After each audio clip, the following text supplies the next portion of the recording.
Hey guys, tonight we're venturing deep into a stretch of jungle where the vines seem to breathe, the rocks groan in their sleep, and the gold well. It whispers.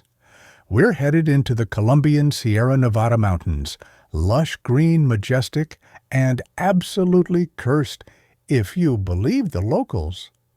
There's something here that doesn't want to be disturbed, and yet you came anyway. It's not the kind of story with happy lanterns or giggling forest sprites. No, this is the kind of place where your flashlight battery drains a little too fast.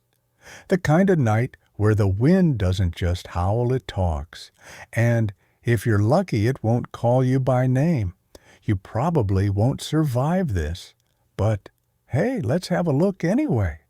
So, before you get comfortable, take a moment to like the video and subscribe, but only if you genuinely enjoy what I do here. And drop your location and local time in the comments. I love seeing where everyone's tuning in from. Now dim, the lights maybe turn on a fan for that soft background hum, and let's ease into tonight's journey together. You trudge up a narrow trail, the sort you can barely see through a thick veil of fog. Twigs snap under your boots. Something unseen animal spirit tax auditor moves just out of sight to your left then right. Above, moss-draped trees sway gently in the wind, though down here on the path not a single leaf stirs. The Sierra Nevada de Santa Marta range stretches like the vertebrae of a sleeping god. It's beautiful and very, very strange.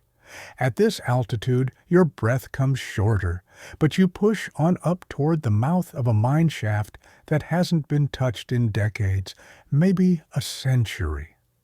The rusted rails leading in still creak when you step over them. There's graffiti on a nearby stone old, but not that old. Something in Spanish no bajes. Ya bajaron, y no volvieron. Don't go down.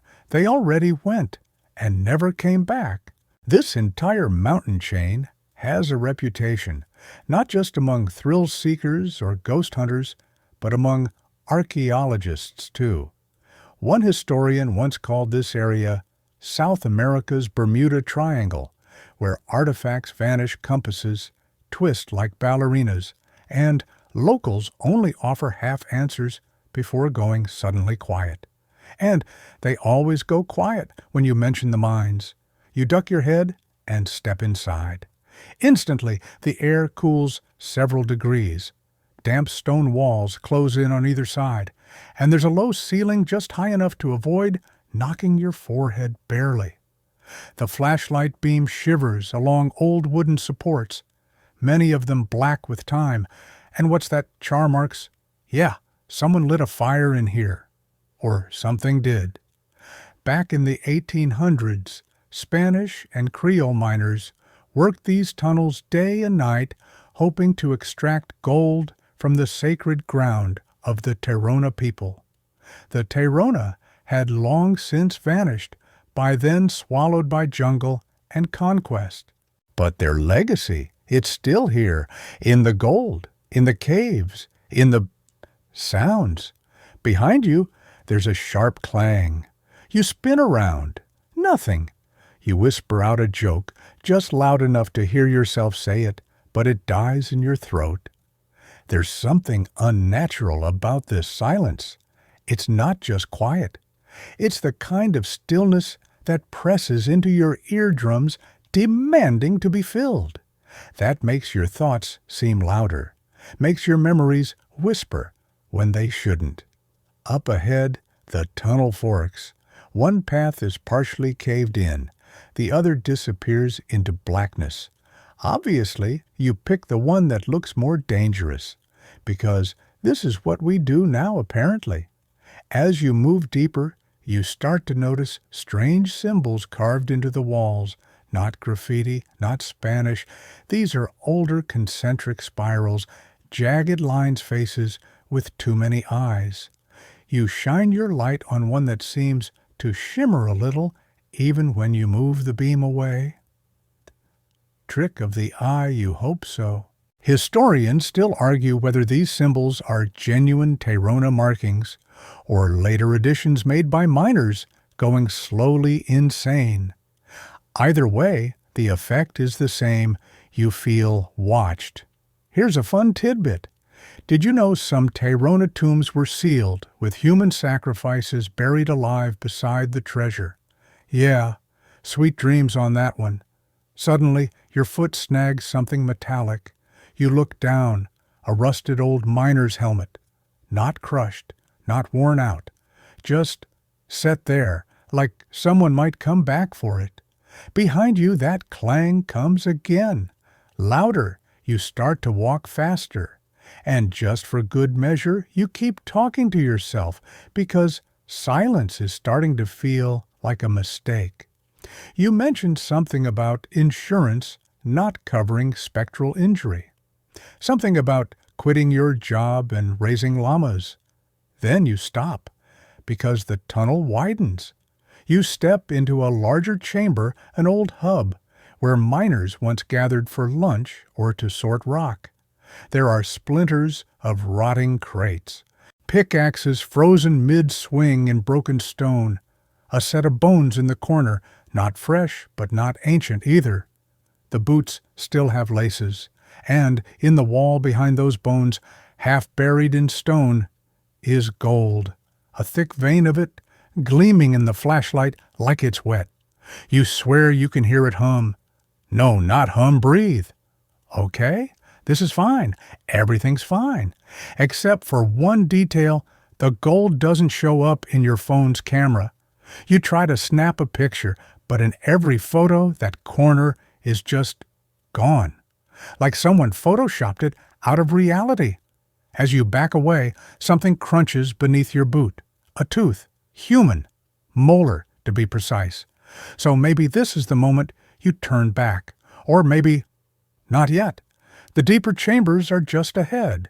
The ones they sealed off after the last accident. The ones no one has entered for 100 years. But you're not just anyone, are you?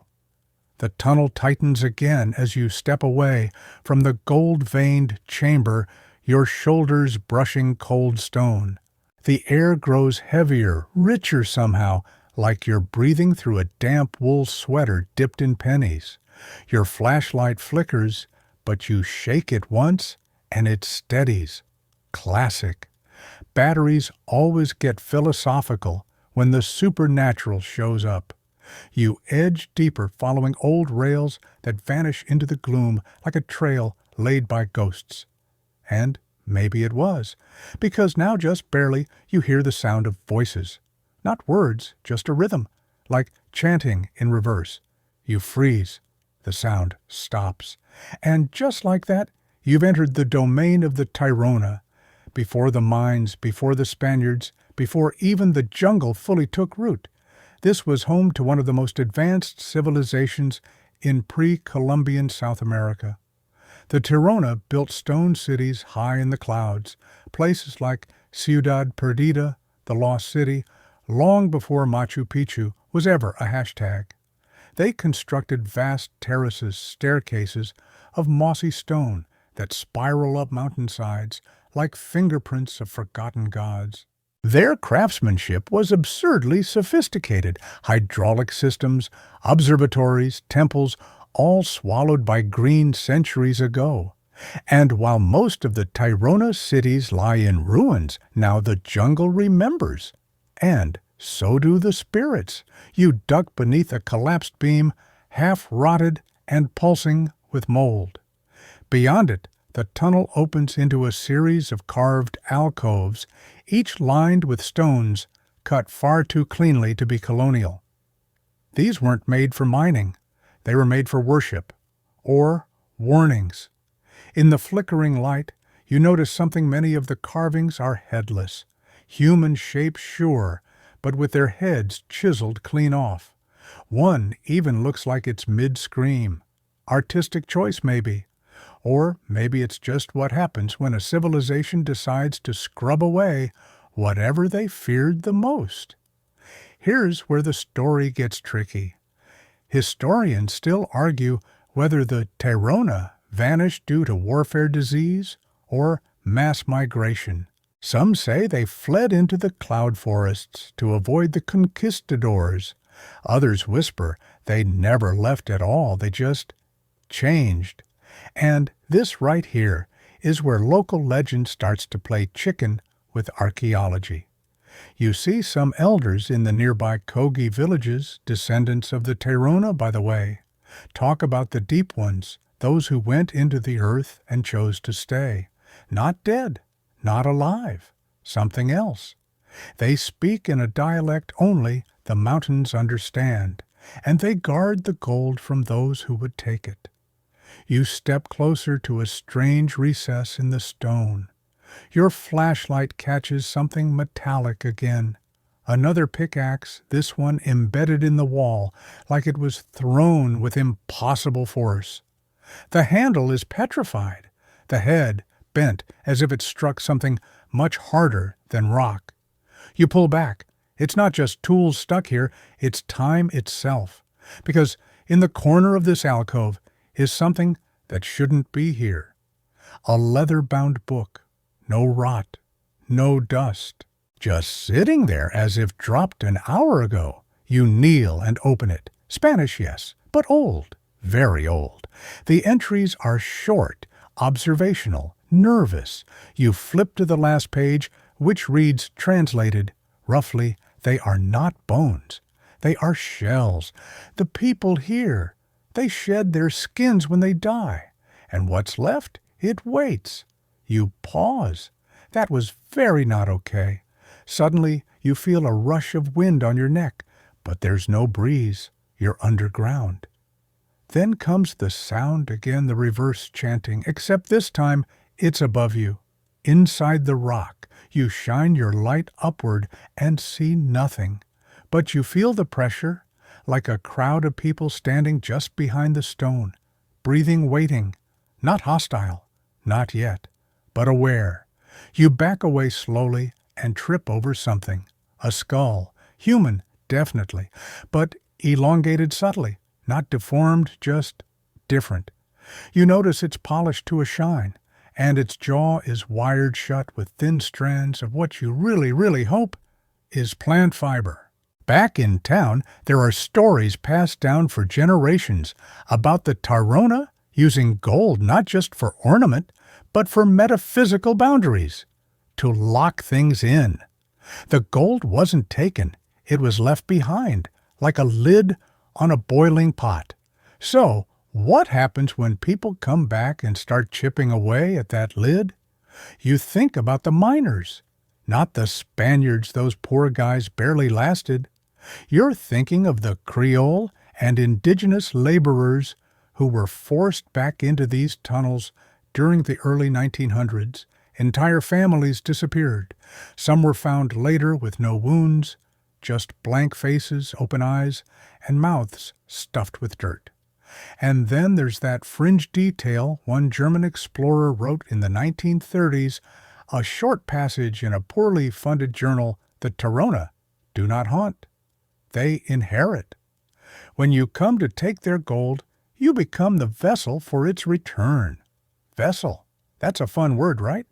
Totally not creepy at all. You stand and close the book gently, no sense making noise. But even as you rise, the temperature shifts again, suddenly warm, like someone exhaled next to your ear. You turn slowly, and the tunnel behind you has changed.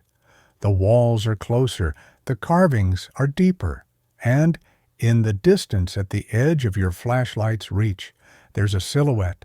Humanoid, unmoving. It just stands there facing you. A glimmer of gold across its chest. A miner's helmet rusted, cracked, eyes glowing faintly like embers behind glass. You blink, it's gone. Sure, that's fine. You whisper a single sentence under your breath, something about how none of your friends better ever dare you to do anything again. And then you push forward, because despite everything, despite the book, the skulls, the whispers, the thing you've come this far, and the deeper chambers are calling, and what they hold might just explain everything. Your legs move before your mind catches up. One step, then another. The air behind you sizzles with tension, like an old TV just flicked on in a quiet room. Whatever stood there, if it stood there, is gone. But your gut doesn't believe in gone anymore, just not visible. The tunnel slopes downward, floor slick with condensation, and who knows what. You slide your hand along the wall to steady yourself, fingers brushing something crusted and gritty. Maybe moss, maybe something with a last name. You decide not to investigate further. As you descend, you spot a faint light ahead. Not your flashlight, this is different. A low golden pulse, like candlelight filtered through honey. You follow it cautiously, turning a corner and stepping into a massive cavern. It's breathtaking. The chamber is easily the size of a cathedral, with stalactites dripping like stone icicles from the ceiling. In the center stands a half-collapsed mining rig, a rusting skeleton of gears and pulleys. But what draws your attention are the figures. At least a dozen of them, human-shaped, perfectly still. They wear old miners' clothes patched and faded. Helmets rest neatly on their heads. Each one is facing the cavern wall, tools in hand, as if frozen mid-task. And not just frozen metaphorically. Their skin has the dull sheen of wax or resin. No movement, no breath. Your flashlight catches on a plaque nailed to a nearby beam. The letters are weathered, but still legible.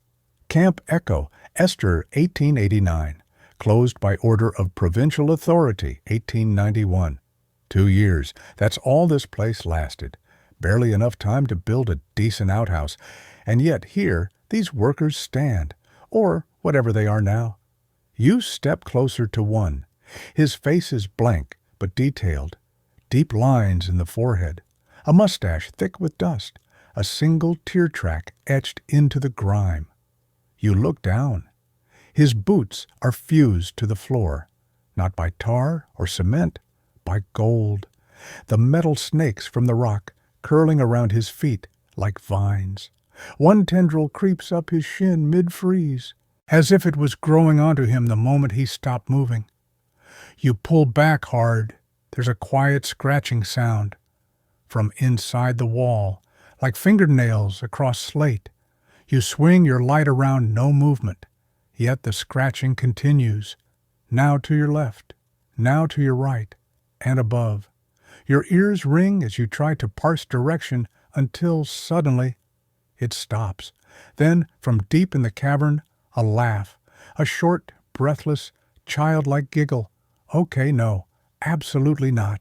This isn't the Goonies. Children should not be echoing through sealed mines. But they are, and according to the locals, that's not even the worst part. You see, this entire site is infamous, not just for its ghost miners, but for the belief that they never stopped working, even in death. The story goes that some mornings, townspeople would wake to find carts full of fresh ore sitting outside the sealed shafts. No footprints, no signs of activity, just perfectly cut stone and a few chips of raw gold. And sometimes you'd hear tapping, rhythmic, in threes, 3 knocks, pause, 3 more. That's the signal. Everyone knows it. Miners used it to say, I'm alive down here. But who exactly is alive now? You move along the cavern wall, ducking beneath dangling chains and broken lamps. As you do, something strange begins to happen. The temperature rises. Your skin feels flushed, and the golden glow pulses faster, almost like a heartbeat. Then you see it. A hole in the far wall, circular, carved too cleanly to be natural. You crouch and peer in. Another tunnel, narrower, smoother, unlike anything else in the mine. You shine your flashlight inside. It flickers, and then it dies. The beam cuts out completely. You smack the flashlight a few times, mutter the name of the battery brand with deep personal offense. But nothing works. Still, the tunnel isn't completely dark. The glow continues, coming from inside. So naturally you crawl in, and here's where the story tilts. This passage is warm, unnaturally so, and perfectly smooth. No pick marks, no cracks, just clean curved stone. You swear you're crawling through a tunnel formed by heat, like something once burned through the rock. And then it opens up again. You stand in a smaller chamber this one round, and domed. The glow here comes from the floor. Dozens of small gold nuggets are arranged in a pattern, spirals, concentric circles, symbols you saw earlier on the mine walls. It pulses, not with light exactly, but with intention. At the center of the room sits a single wooden box, rough, handmade, slightly ajar. You approach, and just as you reach for the lid, a voice, right behind you, whispers, "Leave it." You turn. Nothing. You lift the lid. Inside bones, but not complete. Just one hand. Still wearing a ring, and next to it, a journal. This one wrapped in oilcloth, remarkably preserved. You flip it open. The handwriting is elegant, careful. You read aloud softly. To take gold from the mountain is to invite the hunger. The Tyrona warned us. We didn't listen. The men began to vanish, not die, just vanish. Their shadows went first, then their eyes. Then they walked into the rock, and the stone did not let them go. "If you find this, please. Don't mind the heart." You snap the book shut. The gold on the floor pulses once more, brighter now. And from behind, the three knocks come. Knock, knock, knock. A pause. Knock, knock, knock. You don't wait for the third set. You run. Through the tunnel, back into the cavern, past the frozen workers whose heads now all seem to have turned slightly in your direction. You don't stop until you're back in the upper tunnels, breath ragged, skin damp. But the deeper story, it's not over, because someone else found the Tyrona's heart and lived to write about it. Your lungs burn as you slow down, footsteps echoing louder than they should. The silence that follows your sprint is worse than the sounds. It's thick clotted, like the air itself is recovering from what just happened. You pause near a rusted cart, the kind used to ferry rocks in and out of the mine. Its wheels are frozen in place, welded to the track by decades of disuse, or perhaps something less mundane, something like a decision, like the mine itself chose to trap it here.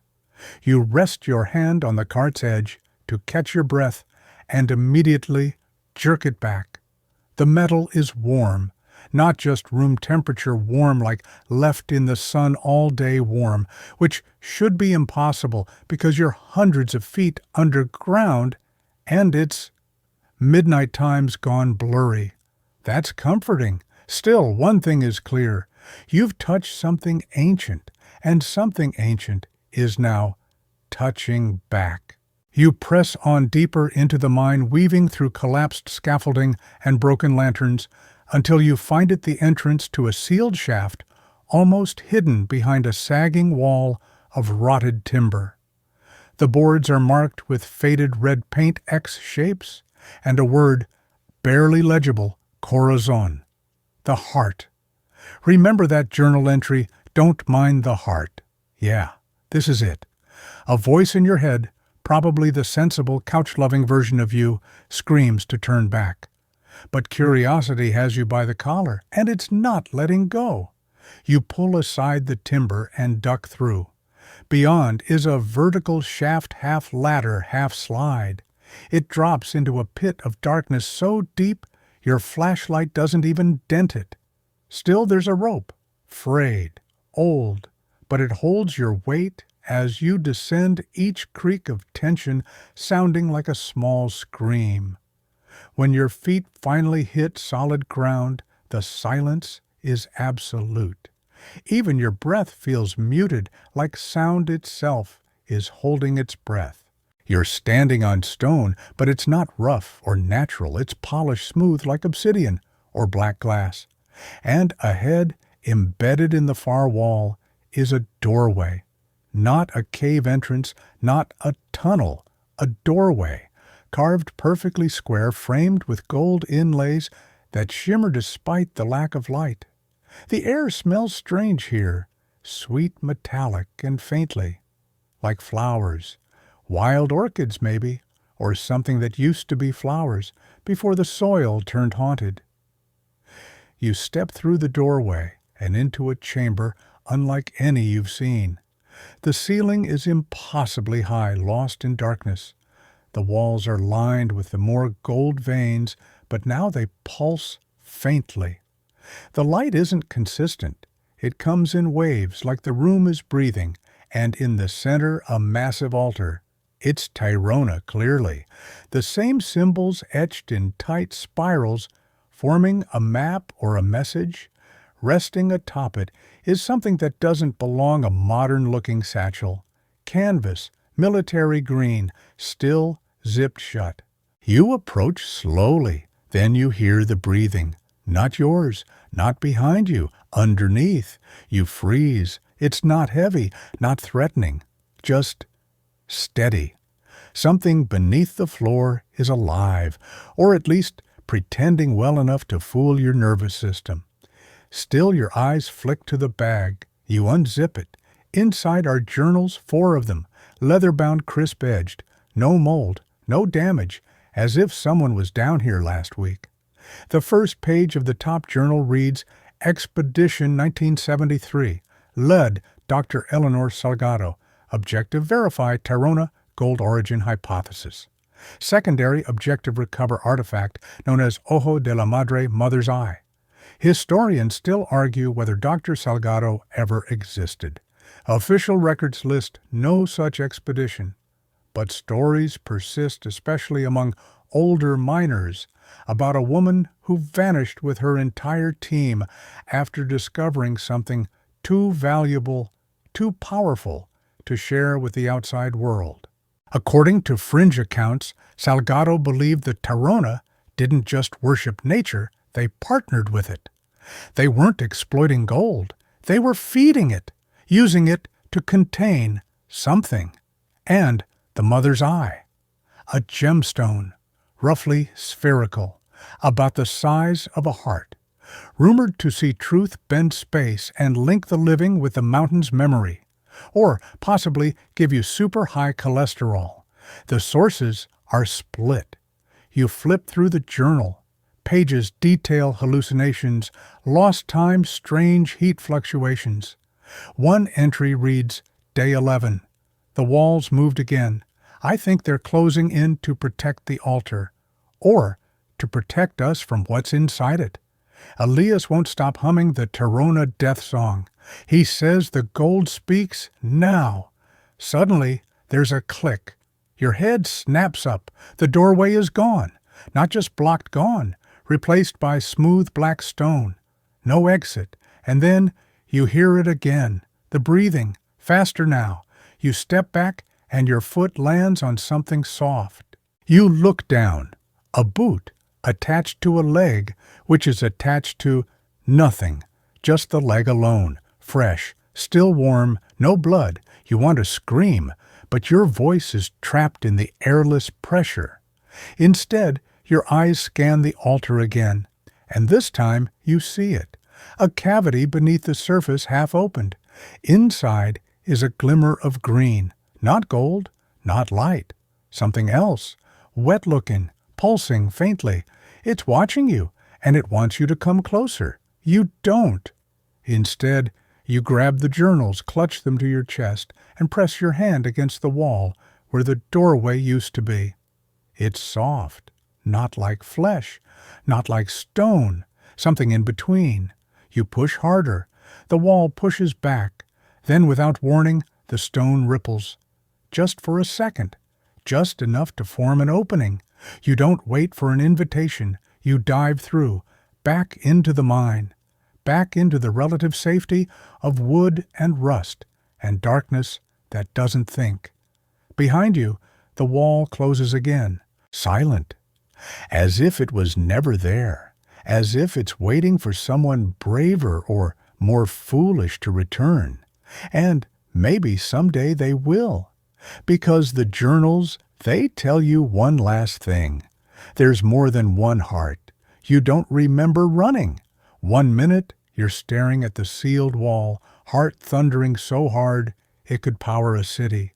The next, you're crouched near a forgotten ventilation shaft, lungs scraping for breath, fingers clenched white around the journals. You're not alone. That's not paranoia. That's instinct, humming like an electric current down your spine. You know someone or something is tracking your steps. It doesn't speak. It doesn't step. It waits. You rest a palm on the cold stone and breathe deep, trying to slow the thump, thump, thump in your ears. The journals are still here, still dry, still real. You open the second one just to ground yourself in something with lines and logic. The handwriting shifts halfway through.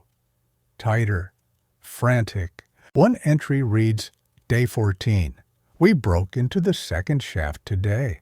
Found more figures, not statues. They're soft, breathing but asleep. Faces half formed. One opened its eyes and called me by name. I don't think it had a mouth. That's the moment you decide you need to find a way out. No more detours, no more artifacts, just up, out, oxygen, moonlight, pizza, anything. You hug the journal tight and follow a narrow service tunnel, hoping it leads somewhere, anywhere, that feels less like the inside of a nightmare and more like a place where phones exist. After a few bends, the tunnel widens, and the smell hits you. It's not rot, not mildew. It's perfume, sweet, old-fashioned, heavy like lilac left too long in a locket. It shouldn't be here, which means you're about to discover why it is. At the far end of the tunnel, you see her, a woman, sitting, perfectly still on a broken wooden chair, deep inside a ring of old mining helmets. Each helmet flickers dimly, casting soft halos around her. Her back is to you. Long dark hair spills over her shoulders, draping down to her waist. She doesn't move, doesn't breathe, but the scent gets stronger. You step closer, cautiously, as if she'll vanish if you blink. Or worse, she won't. The journals mention her too. She's the mystery. Some say she's the last Terona priestess. Others say she was the daughter of a Spanish prospector, lured underground by the whispering gold. One fringe theory suggests she's just a mannequin brought down by prank-happy miners in the 60s. But that theory fails to explain the heat radiating off her or the soft whispering echoing around the helmets. You can't make out the words. They're in a language that sounds half-sung, half-breathed.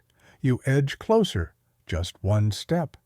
And then the helmets blink. Not flicker, blink. One after the other they go out, until only hers remains lit. You freeze. Then she turns. Not a full head turn. Just enough to let you see her profile. Her face is cracked like porcelain. Not broken, fractured, as if the skin's just barely holding something back underneath. Her eyes are closed, but her lips part slightly. And, in a whisper, dry as the desert she speaks. You carry her words, you flinch. She means the journal. You nod. Read them to the stone. She doesn't open her eyes. It's hungry for memory. The helmets blink again, then all go dark. When your light flickers back on, the chair is empty. Just perfume lingering in the air. Just the journals heavier now in your hands. You don't fully understand what just happened, but your fingers move without asking permission. You open the third journal and flip through pages thick with sketches, symbols, cave layouts, teeth, lots of teeth, and in one margin, circled in red, the Sierra shaft. Do not enter alone. Ritual chamber suspected. Naturally, you circle it on your mental map like a lunatic. You wander the mind's lower levels until a symbol carved into the rock stops you cold. It matches the one in the drawing. A spiral inside a square etched above a door, barely taller than your shoulders. The Sierra shaft. You squeeze inside, ducking into sudden darkness, and instantly the temperature drops. Here, the mind feels older, less industrial. The walls are smooth again, and the floor is marked with thin white lines, like chalk or bone dust. Further in, you find the chamber. Not huge, but perfect. Circular. One large stone in the center flat, like a table. Around it, more of those gold veins stretch outward, forming symbols, like nervous system roots. The walls glisten with moisture. There's something about this room, still, weighted, like the moment before a thunderclap. You lay the journals on the stone, and you begin to read, out loud, page by page, your voice bouncing off the stone and walls. The words crackle with some strange energy, as if the air around you leans in to listen. And as you reach the final page, the stone pulses. Gold lines light up like neon circuits racing to the edge of the room, and the wall directly opposite begins to melt. Stone liquefies, revealing another chamber behind it, one filled with people, standing still. You almost think they're mannequins again until one turns its head. Its eyes are hollow, its mouth stretches wide in a silent scream. Then another moves, and another. They take a step forward in perfect synchronized silence. No breath, no sound, just motion. You step back, heart trying to punch its way through your ribs. The figures stop just outside the circle of gold lines. They don't cross. They just wait, watching, judging, and from behind them a shadow moves. Not a person, not even a shape. Just a ripple of not there that drags darkness along the floor like a puddle. You slam the journal shut. The lights blink out. When they return, the chamber is empty again. No people, no shadow, just the lingering hum of something that's decided for now to let you live. And you walk away, because this story isn't finished. There's one more journal, and one last name you haven't seen yet. Yours. You don't remember writing your name in the journal, but there it is, scratched into the final page in handwriting so familiar it makes your stomach flip. It's rushed, like someone barely had time to sign it before something snatched the pen or the hand holding it. You stare at it. There's no memory, no moment where you thought, hey, let me personalize this terrifying artifact. But the ink is fresh. The indentation is real. You run your thumb over it, half expecting it to smear. It doesn't. Above your name is a sentence, all caps almost gouged into the paper. You were always meant to return. You don't like that sentence. It sounds like fate, and fate never means well in haunted minds. You close the journal stand slowly and look around. The golden lines are still glowing faintly. The air feels charged, as if someone just yelled into the walls, and they're still vibrating with the echo. You back out of the Sierra shaft boots, crunching softly over something you don't want to examine too closely. There's a crossroads ahead. Left leads upward the way you came. Right leads deeper. Guess where your feet are going. You follow the right-hand path, ducking under a low archway, and into what must have been the old processing chamber. It's massive, cavernous, almost cathedral-like. Pickaxes dangle from the walls, ropes twist like vines along the beams, and hanging from a rusted crane swinging ever so slightly is a battered cage. Inside it, bones, too long to be human, too many joints in the wrong places. And on the cage door, smeared in what looks like soot, or maybe something else, is a symbol, the Terona spiral, overlaid with a vertical slash. You've seen that in the journal, too. It marked pages the author called forbidden. Don't speak these entries aloud, one warned. They called to the hungry.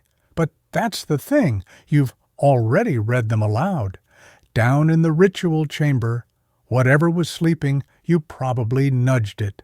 And it definitely noticed. Suddenly, the air shifts. A wind kicks up from the mind's depths, tugging at your sleeves like a child with cold hands. You spin around, light trembling in your grip. And that's when you see him. Not fully, just a face barely visible between hanging chains. Eyes blank, skin flaked like old paint. He's watching you, not moving, just there. A Terona minor, a hallucination, a remnant of the vanished Salgado team. Historians still argue about the miners who supposedly survived long after the official shutdown, subsisting in underground colonies, carving forbidden paths, following the gold deeper into the mountain's pulse. They were said to have learned how to see in pitch black, how to drink mineral-laced water that stopped aging, or sanity. One fringe theory claims the deeper you go, the more the mind changes you. That the gold's not just valuable, it's alive. That every ounce extracted leaves a wound in something that remembers, adapts, retaliates. The face blinks once, then it's gone, just like that. You take a step forward because you're clearly operating at full denial speed now, and then something clicks beneath your foot. You freeze. Pressure plate. You don't move. In front of you, the walls hiss. And with a low mechanical groan, an entire section of the floor starts sinking. A platform. Descending. You've activated something. Maybe it's an elevator. Maybe it's a trap. Maybe you've just said yes to an invitation you didn't understand. Whatever it is, the platform's dropping now, and it's either jump on or get left behind. So, you jump. The descent is silent, except for the slow grind of gears you can't see. The walls around you shift from rock to stone blocks to something smoother polished, artificial. Finally, you arrive at a new chamber.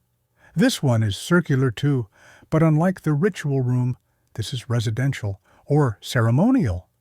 Built into the walls are alcoves, and inside each statues, tall, lean, Terona figures with eyes replaced by inlaid gold discs. Their arms are raised not in praise, but in warning or surrender. You step off the platform, your boots echo on marble, not stone marble, smooth as glass.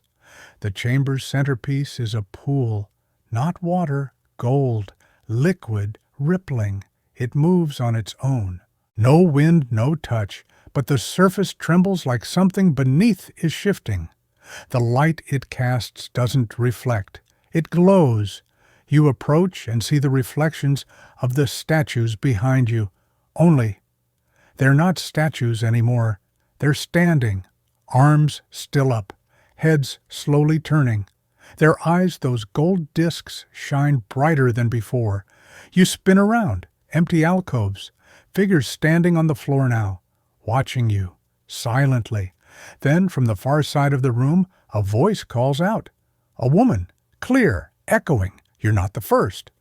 You whirl, journal clutched like a shield. She steps into view. Eleanor Salgado, it has to be. She matches the sketch's tall, dark braid eyes like obsidian. But she's not aged, not a bit. Her clothes are worn, yes, but clean. Her skin glows faintly in the gold light. "They kept us here," she says softly. "We became the record. You came to read us. You try to speak. Nothing comes out. You open the eye," she whispers. "Now it sees you. Now it wants to keep you." The golden pool bubbles. Behind you the statues step closer. No sound, just pressure, like gravity shifting. Salgado lifts a hand and points to the journal. "Finish it." You glance down. The last page is blank. Only your name at the top, waiting. "Write what happened," she says. "Or they'll write it for you." You kneel, fingers trembling. You put pen to paper and write. "I entered the heart." You're not sure how long you've been writing. The pool ripples. The statues don't blink. Salgado watches in silence like she's seen this play out 100 times. And maybe she has. Your hand moves almost on its own. Line after line spills out across the journal, your thoughts pouring in as if something bigger is whispering just behind your ears, nudging you with images, memories, half-formed words. "I entered the heart." You write it again, this time slower. It feels like a phrase meant to open doors or close them. The light from the golden pool pulses, and then something strange happens. The ink you just wrote begins to sink, not smear, sink right into the page, absorbed like water into sand, and in its place, words you didn't write begin to form. "He walked the spiral not as thief, but as witness." Yeah, that's not your sentence. You don't use the word witness that often. You glance up. The statues haven't moved again. Yet. But you get the sense they're listening, approving, judging. Salgado steps forward, a thin smile just barely touching her lips. "The mind chose you," she says. "It always does. You clear your throat, or try to. Chose me for," what she shrugs, "to carry the memory, to survive, or to fail and feed it." She gestures around at the chamber. "We were too curious. Too many opened the eye with no idea how to close it. You're about to respond when a low groan shivers through the marble beneath your knees." The statues shift again. This time they raise their arms higher, a pose like warding off something just above. And that's when you hear the footsteps, not close, not heavy, but many. Boots, dozens, maybe more, coming from the tunnel behind you. You turn and raise your light just in time to see a glint of steel. Modern flashlights, helmets, voices, a rescue team. You stand quickly, waving your arms. "Hey, I'm here. There's someone else too." Salgado, she's alive, but they don't respond. The first figure steps into view and your heart plummets. Because you recognize the patch on his sleeve. It's the same insignia from a drawing in the journal. A long decommissioned military unit. The ones that supposedly sealed the mine after the incident in the 60s. This can't be a real rescue team. The man in front doesn't blink. His eyes are dark. Not dead, just empty, like he left them somewhere behind. Behind him, more figures emerge. Uniformed, silent. They fan out slowly, circling the chamber. They don't cross into the glow of the golden pool. They stop just shy of the symbols etched into the floor. You realize they're not after you. They're guarding, trapping something in or out. Salgado looks at them with something like pity. "They've forgotten what they were," she murmurs. "They just know to obey." One of the soldiers raises a hand and points at you. Then, at the journal, you flip to the last page again. More lines have appeared. Your name is now part of a sentence. "He became the witness and held the seal." Salgado turns voice, barely above a breath. "They want you to finish it. And if I don't," you whisper. She doesn't answer, because the pool does. It rises, not all at once, just slightly, like it's breathing. and from its center something long and thin begins to uncoil. Not a creature, not quite. More like a shape, a vertical tear in the air that reflects nothing but gold. You take an involuntary step back. One of the soldiers snarls, not like a person, like a warning. You're not sure whether it's aimed at you or it. Salgado holds her arms out. The eye needs a story. It needs memory. That's what feeds it. That's what keeps it asleep. You stare at the journal again. So that's what this is. You're not writing to escape. You're writing to keep it sealed. Each page is a lock. Each line is a chain. You sit. The pen finds your fingers again, and you write. He did not come for treasure. He came for truth. Another line appears below it. Not yours? The eye blinks once, then forgets. Behind you the pool settles. The soldiers begin to retreat. The statues lower their arms. And Salgado. She exhales like she hasn't done it in years. You did it, she says. You laugh, but it sounds hollow. What did I do? She just tilts her head, that same almost smile returning. You bought time.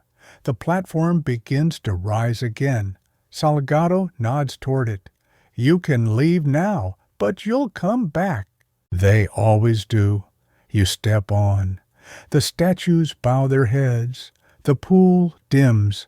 And the last thing you hear, as the lift rises, a whisper, "We remember who remembers us." The light above grows brighter. The journal is warm in your hands. And though you're climbing, it feels like part of you was just left behind. You emerge into stale light, the shaft around you lit by a faint row of emergency lanterns, ones you didn't leave behind, ones that shouldn't be working. The air here doesn't taste like freedom. It tastes like someone else's breath, like you're being exhaled by the mine itself. At the top, the lift stops with a soft jerk. The gears click into place, and silence stretches wide and tall around you. You step off. Gone is the golden pool, the living statues. Salgado. But the journal still in your hands has weight. Not just physical, but mental, like every scribbled page now tugs at your brainstem. You flip back to the last entry. The ink hasn't dried, and the page feels warmer than the others. And now, for the first time since descending into this waking nightmare, you're alone again. Or maybe not. Your light flickers, not out, but just wrong, a pulse, almost like a heartbeat, except not yours. A subtle rhythm that seems to echo beneath the floorboards. You shine the light ahead and recognize where you are, the miners' mess hall. Rusted benches, long-abandoned cookware, overturned mugs. This is where the first reports of strange behavior occurred in the Salgado files. Workers would sit down to eat, only to find their meals replaced with rocks, or worse, double portions, arranged precisely as if they'd already eaten. Memory glitches. Time loops. One miner famously claimed to have watched himself walk in from the other door.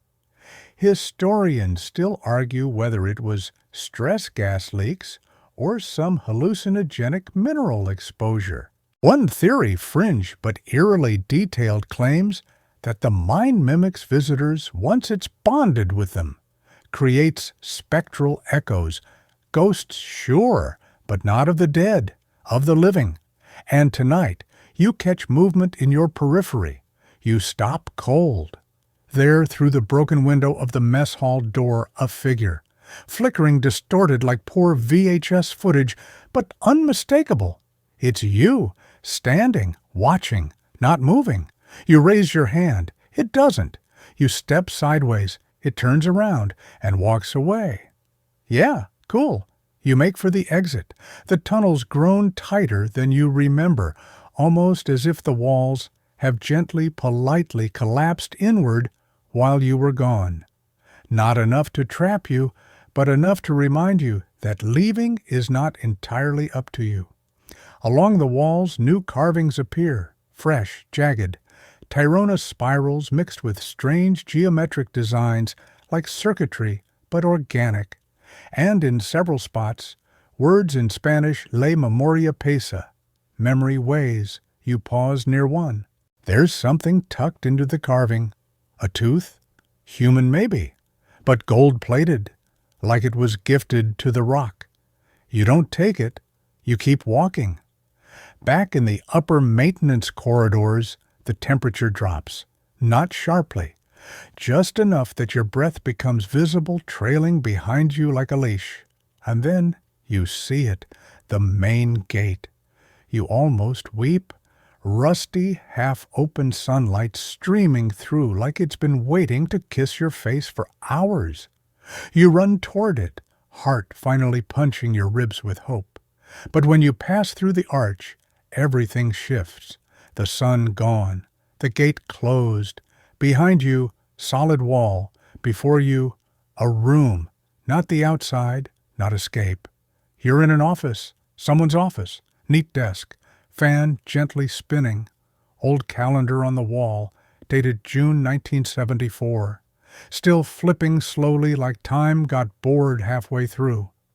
A voice crackles from a radio in the corner.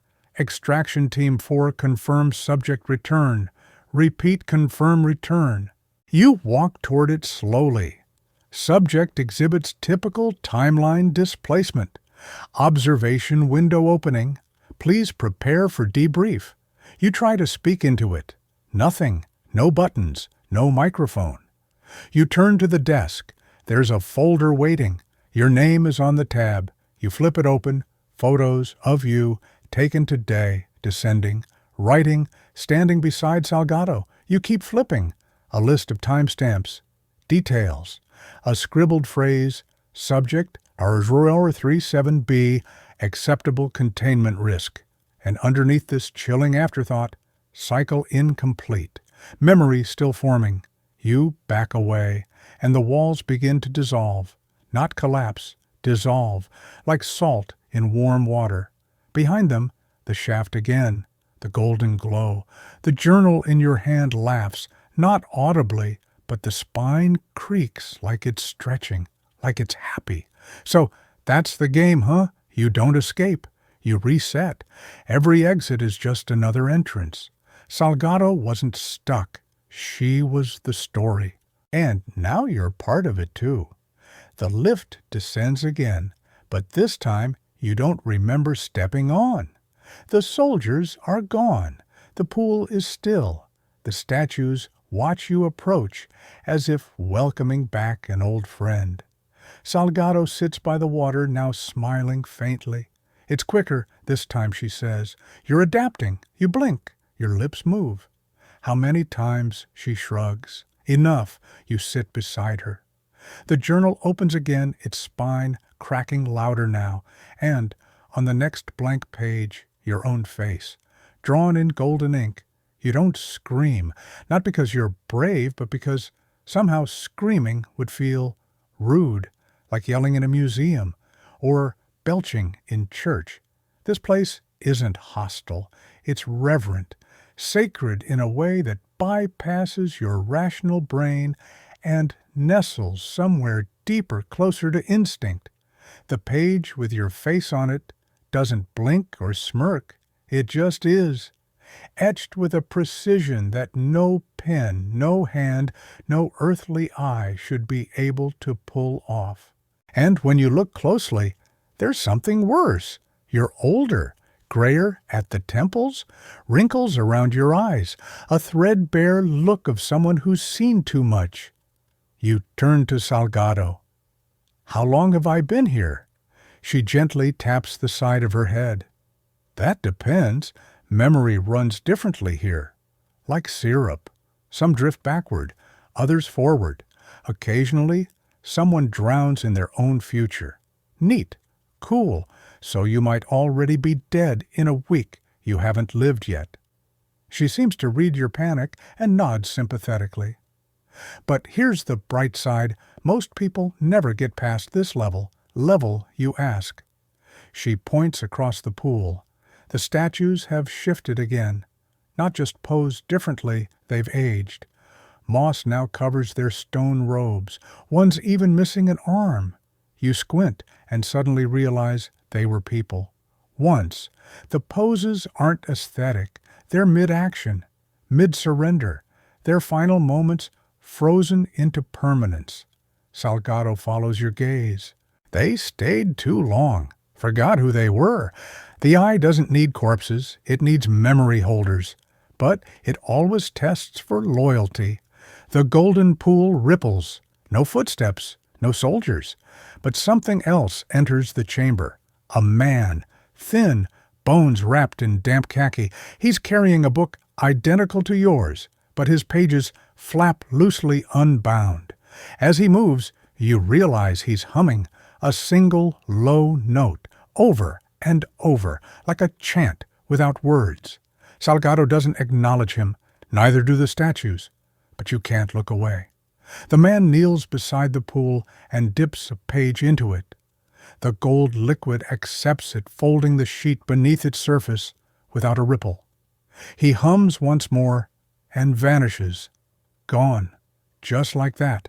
No sound, no flash, like a line deleted from a story. You whisper, half afraid of your own voice.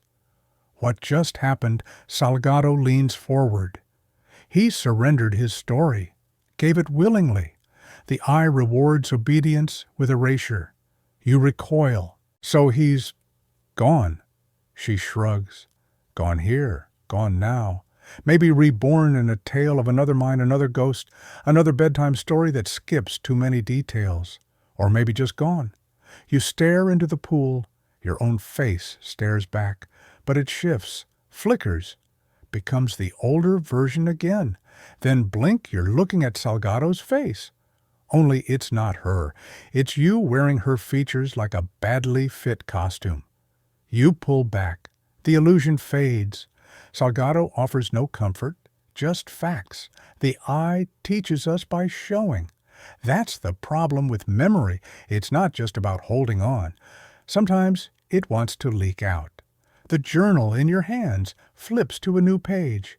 This time there are multiple faces. Yours, hers, that strange man, and others, blurred, incomplete. One looks almost like someone you once knew, your uncle, a history teacher. Maybe someone who used to read you stories like this. Underneath all their faces, a new line forms. Those who write remember. Those who forget become the ink, and now you're cold. The kind of cold that isn't about temperature, it's about detachment. Like your soul just unplugged for maintenance. Salgado senses it. She pats the journal. You've filled half. That's better than most. Once it's complete, the mind may let you go. And if I refuse, you ask. She actually laughs, not mockingly, just kindly. Oh, sweetheart, you've already agreed. The moment you put the first word down. And now you remember it, back at the start. When you wrote that first line in the dust near the fallen lantern, you wrote it to make sense of things, to anchor yourself. You fed the eye a breadcrumb, and it followed you. Every sentence since then, a thread in the snare. Your head spins. You need air, light, a vending machine, something normal, something dumb. Salgado nods toward another tunnel. That way leads upward. For now, you can walk, breathe, see other parts of the mind. The story needs chapters after all. You stand slowly, legs shaky. The journal hums in your hand like a cat with secrets. As you step away from the chamber, the statues turn once more, just a fraction, enough to track your movement. The golden pool glows warmer behind you. You enter the tunnel, the stone closing in once more. Each wall bears more carvings. Now, not just spirals, but scenes. A figure pulling treasure from the dirt only to find worms. A girl planting a seed that grows into a mouth. A tower of gold coins toppling into a grave. These aren't warnings. They're memories. Yours? The eyes. Hard to say anymore. At the next corner, you find something new. A backpack, not yours. You open it. Inside, a notebook, similar to your journal but older. You flip through. A child's handwriting, sketches of monsters. A final page reads, "If anyone finds this, please don't finish your own story." That's how it starts. Too late. You hesitate in the dim tunnel, the notebook trembling slightly in your hands. A chill creeps along your spine, not from cold, but from that creeping realization that this place isn't just a mine or a ghost story. It's a trap disguised as a tale, and you're right in the middle of it. The child's warning echoes in your mind. If anyone finds this, please don't finish your own story. That's how it starts. You try to laugh it off. Yeah, because refusing to write has always worked so well in ghost stories, right? You picture yourself boldly closing the journal and storming out.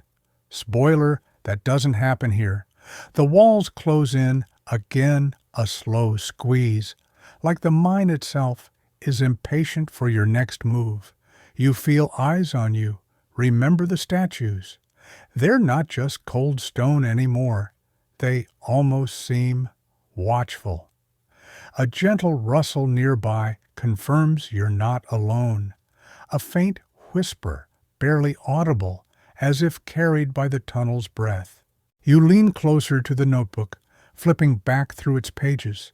The sketches get stranger twisted miners with hollow eyes, veins glowing faintly with gold dust faces melting into the rock. A strange phrase recurs, the gold remembers. It's written in childish scrawl, but feels heavier than any adult handwriting could manage. Historians still argue whether the mine's strange phenomena were caused by rare minerals affecting the brain, or something far less scientific, something older. Some whisper of ancient spirits bound to the mountain's core.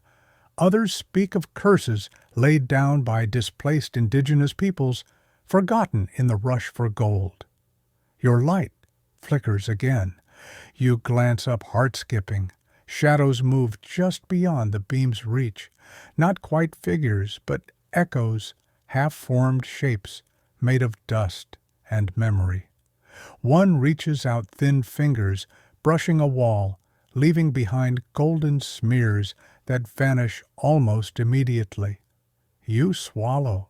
"Friendly ghosts," you mutter sarcastically, trying to keep your voice steady. But the truth is, you don't feel very brave. Suddenly, the tunnel forks.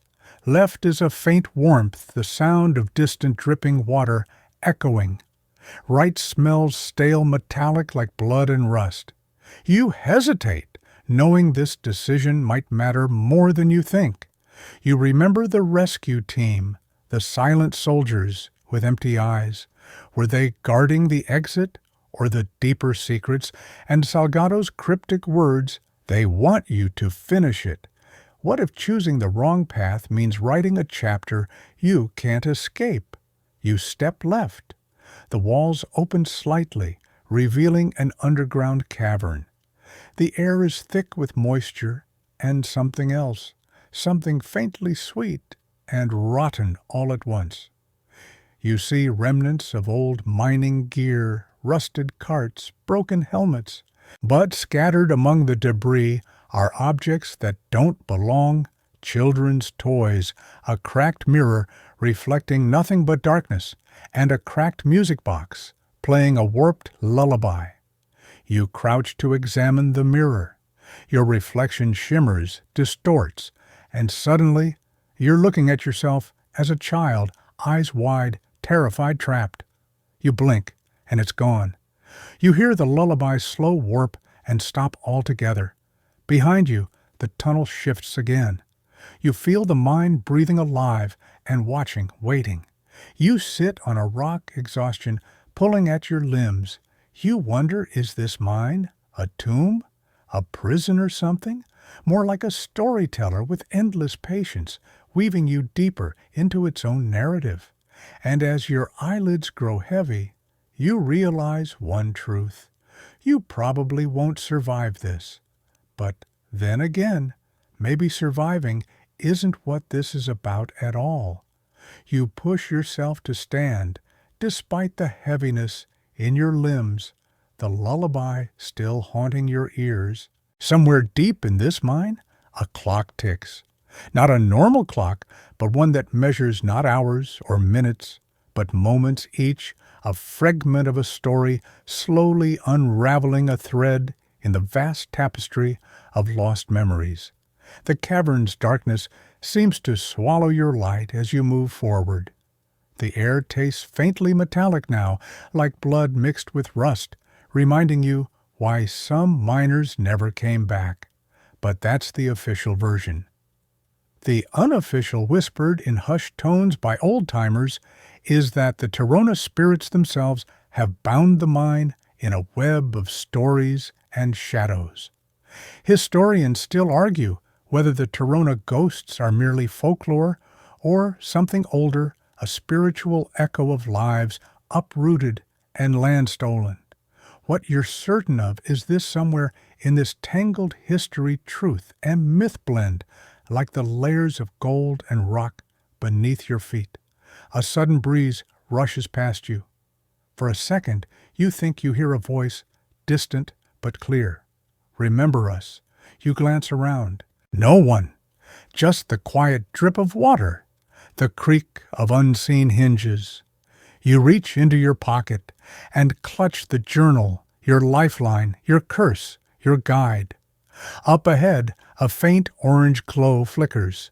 You step cautiously, moving toward what looks like a makeshift altar made from a miner's helmet, scattered tools, and small offerings. Coins, a rusted pocket watch, a folded photograph faded by time. The photograph draws your gaze, a group of miners, smiling, some with eyes that seem too bright too, knowing for a simple team photo. You run your finger over the cracked glass. The surface shimmers for a moment, and the faces move. Smiling fades.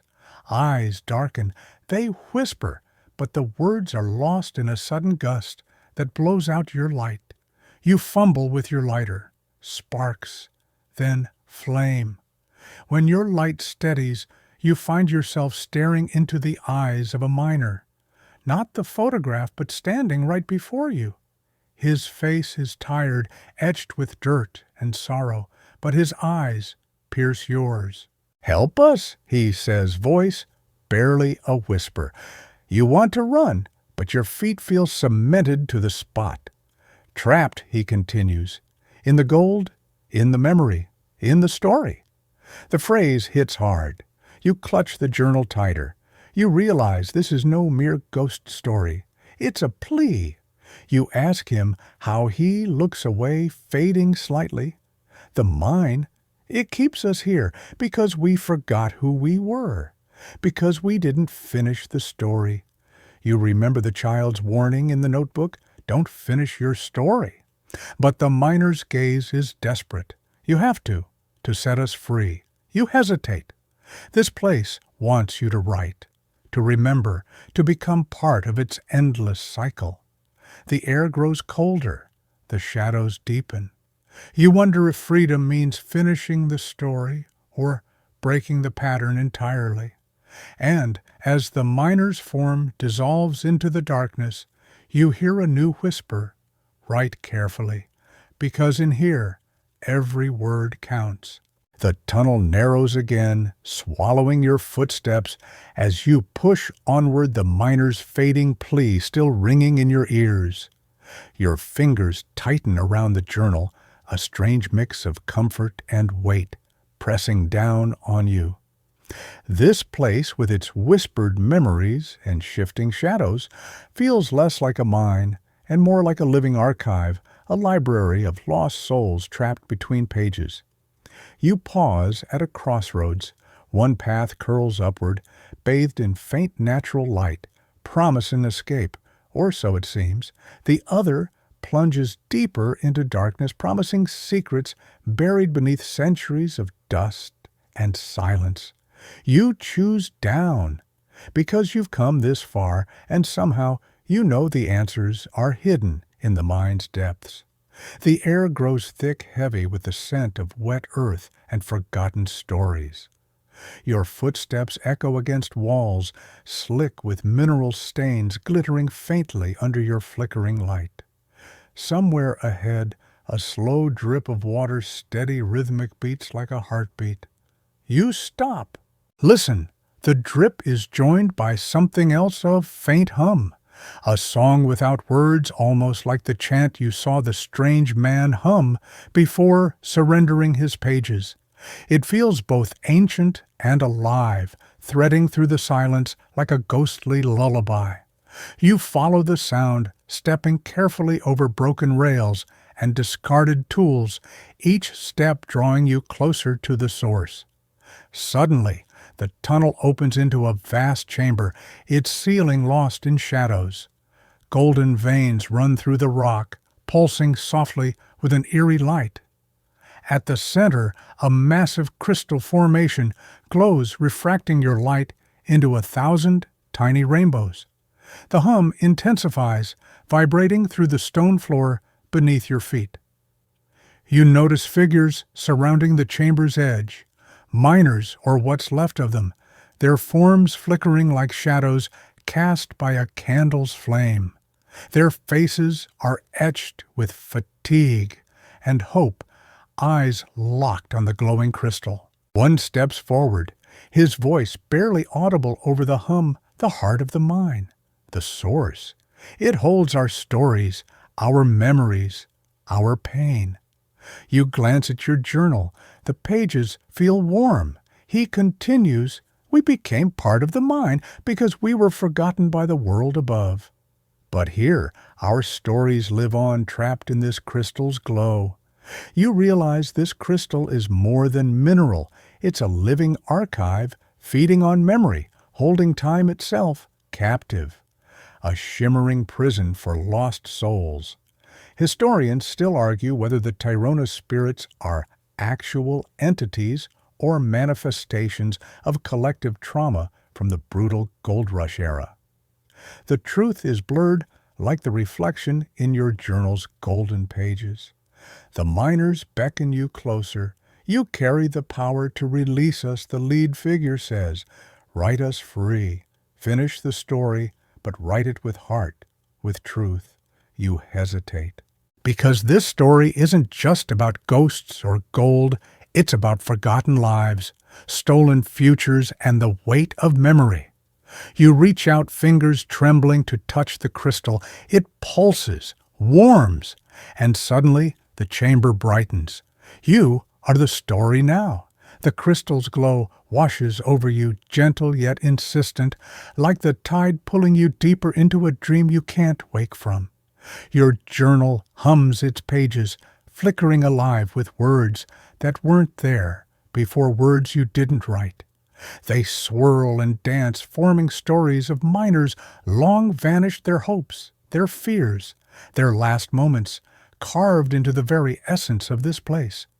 You feel a strange warmth, a connection threading through time and memory. It's as if the mine itself is speaking through you, weaving its tale into your soul. You realize that you are no longer just a visitor.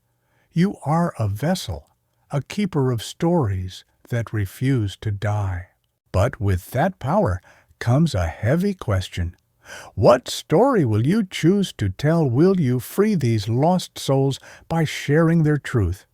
Or will you fall into the same trap, becoming yet another forgotten chapter?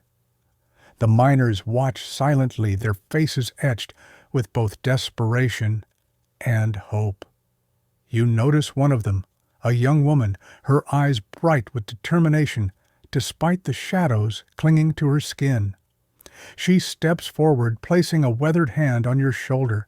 "Remember," she whispers, "the mind feeds on fear and silence. Tell our stories, and you break its hold." You nod, feeling the weight of responsibility settle over you like a cloak. As you begin to right the tunnel around, you shifts again. The walls pulse with light, and the air hums with the energy of countless voices, merging into one. Outside this chamber, you recall the stories of the Sierra Nevada gold mines, how the rush for riches led men to risk everything, sometimes losing their lives to greed accidents or something darker. The Tyrona ghost miners, meanwhile, haunt the mountains, not just as spirits, but as warnings, echoes of a past that refuses to be forgotten. Historians still argue whether these tales are cautionary folklore or evidence of real spectral phenomena tied to colonial exploitation. Whatever the truth, you feel their presence now entwined with yours.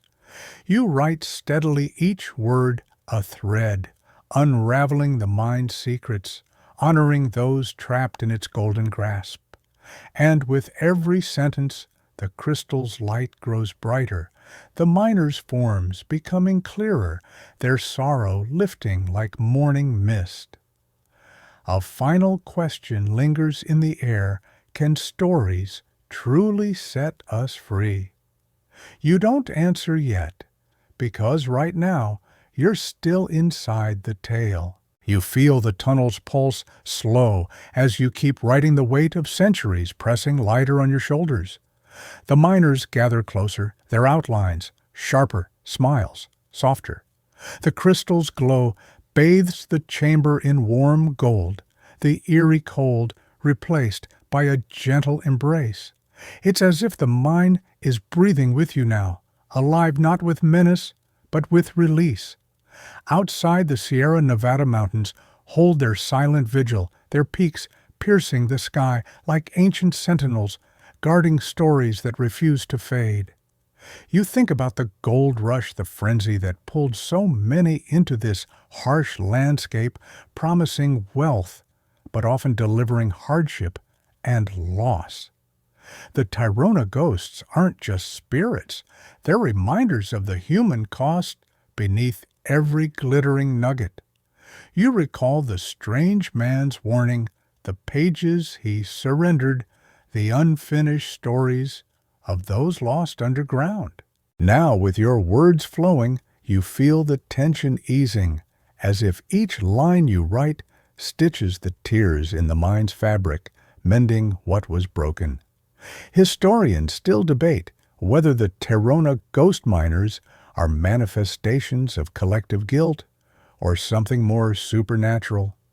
The mind's pull on memory time and fear blurs the line between fact and legend, making you wonder if some stories are meant to be lived, not just told. You close the journal for a moment, breathing in the cool, damp air. The lullaby returns soft, comforting, no longer warped, but pure. You think of the child's warning, the plea not to finish your story, and realize it was less about stopping and more about being cautious with the power of words. The miners nod, their faces now full of peace. The crystal dims, gently settling like a heartbeat, slowing to rest. You stand feeling a new strength coursing through you. The mine has changed, and so have you. As you walk toward the rising light of the exit tunnel, the ghost's whispers turn to thanks, carried on a breeze that feels like hope. Outside, the world is waiting, full of stories yet to be told. And you're ready. The sunlight hits your face like a welcome slap as you step out of the mine, blinking against the brightness. The air smells fresher here, though you still carry the mine's weight in your bones, the heavy history, the whispers of lost souls, the gold dust mingling with memory. You look back once the entrance dark and quiet, as if the mountain itself is sighing relieved. You pull the journal close, its pages now, full, each word a bridge between past and present, shadow and light. This isn't just a story anymore. It's a living testament, a promise that these forgotten miners won't vanish into silence. The Sierra Nevada peaks stand tall behind you, ancient and enduring witnesses to countless stories, some told, many untold. You imagine the Tarona miners, their spirits freed not by gold, but by remembrance and truth. The idea feels oddly comforting. Historians still argue about the reality of the Tarona ghosts. Are they echoes of trauma or spirits seeking justice? Maybe the truth doesn't matter as much as the stories themselves, the way they shape us and keep the past alive. You take a deep breath, the wind carrying whispers of old lullabies and new beginnings. The night is calm, and as you head home, the voices fade but don't disappear. They linger softly, like a bedtime story told just for you.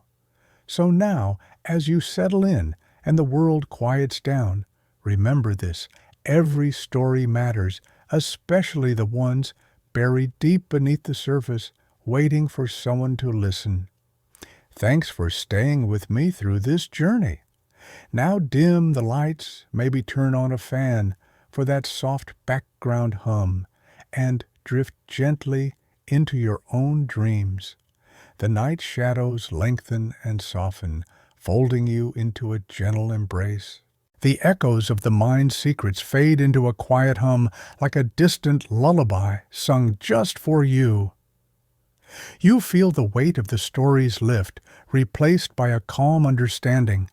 Some tales are not meant to frighten, but to remind us of the resilience hidden in darkness. Close your eyes and breathe deeply. Let the cool air brush past your skin, the memory of gold and whispers, fading into nothing but peaceful silence.